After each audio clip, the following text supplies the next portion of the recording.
وهو الذي يتوفاكم بالليل ويعلم ما جرحتم بالنهار ثم يبعثكم فيه ليقضى أجل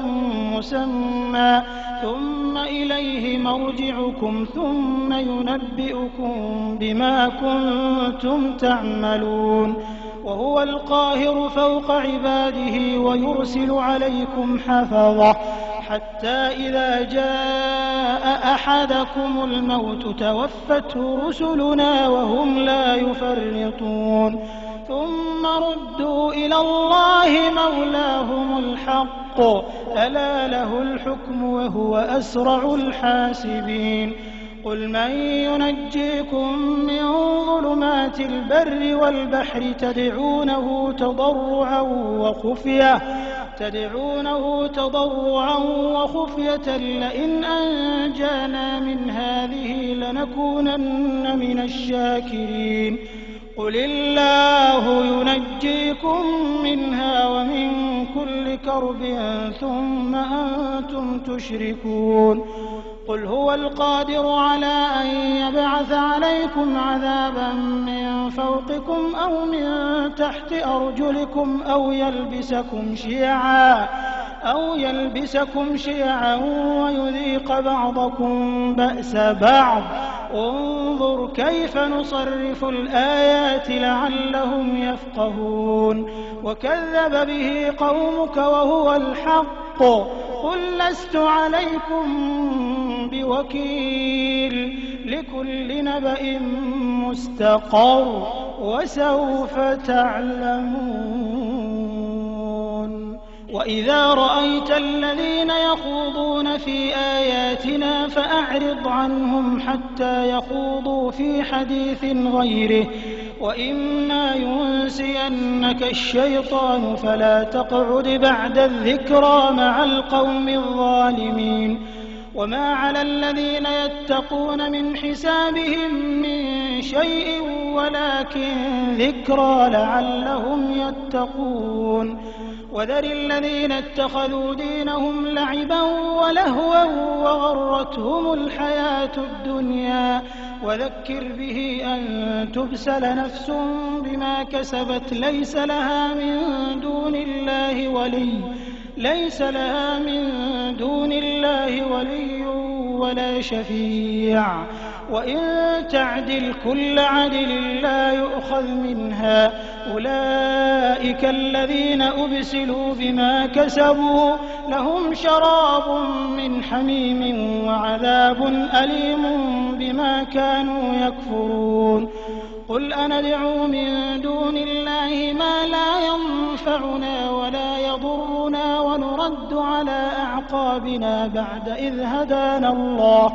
ونرد على أعقابنا بعد إذ هدانا الله كالذي استهوته الشياطين في الأرض حيران له أصحاب يدعونه إلى الهدى ائتنا قل إن هدى الله هو الهدى وأمرنا لنسلم لرب العالمين وأن أقيموا الصلاة واتقوه وهو الذي إليه تحشرون وهو الذي خلق السماوات والأرض بالحق ويوم يقول كن فيكون قوله الحق وله الملك يوم ينفخ في الصور عالم الغيب والشهادة وهو الحكيم الخبير وإذ قال إبراهيم لأبيه آزر أتتخذ أصناما آلهة إني أراك وقومك في ضلال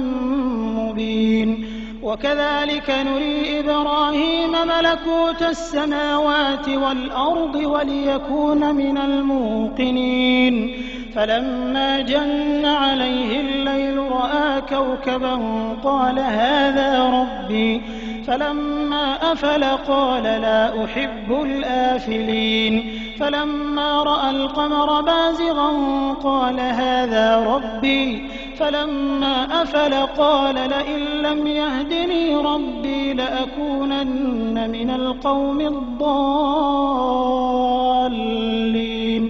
فلما رأى الشمس بازغة قال هذا ربي هذا أكبر فلما أفلت قال يا قوم إني بريء مما تشركون إني وجهت وجهي للذي فطر السماوات والأرض حنيفا وما أنا من المشركين وحاجه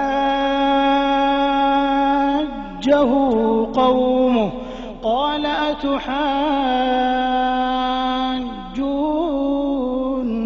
في الله وقد هدان ولا أخاف ما تشركون به إلا أن يشاء ربي شيئا وسع ربي كل شيء علما أفلا تتذكرون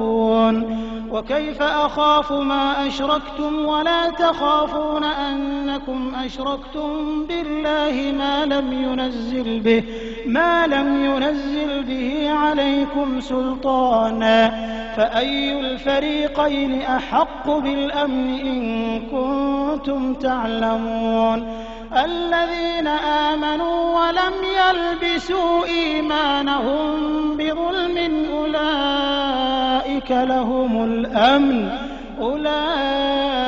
أولئك لهم الأمن وهم مهتدون وتلك حجتنا آتيناها إبراهيم على قومه نرفع درجات من نشاء إن ربك حكيم عليم ووهبنا له إسحاق ويعقوب كلا هدينا ونوحا هدينا من قبل ومن ذريته داود وسليمان وأيوب ويوسف وموسى وهارون وكذلك نجزي المحسنين وزكريا ويحيى وعيسى وإلياس كل من الصالحين وإسماعيل واليسع ويونس ولوطا وكلا فضلنا على العالمين ومن آبائهم وذرياتهم وإخوانهم واجتبيناهم وهديناهم إلى صراط مستقيم ذلك هدى الله يهدي به من يشاء من عباده ولو أشركوا لحبط عنهم ما كانوا يعملون أولئك الذين آتيناهم الكتاب والحكم والنبوة فإن يكفر بها هؤلاء فقد وكلنا بها قوما ليسوا بها بكافرين أولئك الذين هدى الله فبهداه مقتده قل لا أسألكم عليه أجرا إن هو إلا ذكرى للعالمين وما قدروا الله حق قدره إذ قالوا ما أنزل الله على بشر من شيء قل من أنزل الكتاب الذي جاء به موسى نورا وهدى للناس تجعلونه قراطيس تبدونها وتخفون كثيرا وعلمتم ما لم تعلموا أنتم ولا آباؤكم قل الله ثم ذرهم في خوضهم يلعبون وهذا كتاب أنزلناه مبارك مصدق الذي بين يديه ولتنذر أم القرى ومن حولها والذين يؤمنون بالآخرة يؤمنون به وهم على صلاتهم يحافظون ومن أظلم ممن افترى على الله كذبا أو قال أوحي إلي ولم يوح إليه شيء ومن قال سأنزل مثل ما أنزل الله ولو ترى إذ الظالمون في غمرات الموت والملائكة باسطوا أيديهم أخرجوا أنفسكم اليوم تجزون عذاب الهون بما كنتم تقولون على الله غير الحق وكنتم عن آياته تستكبرون ولقد جئتمونا فرادا كما خلقناكم أول مرة وتركتم ما خولناكم وراء ظهوركم وما نرى معكم شفعاءكم الذين زعمتم أنهم فيكم شركاء لقد تقطع بينكم وضل عنكم ما كنتم تزعمون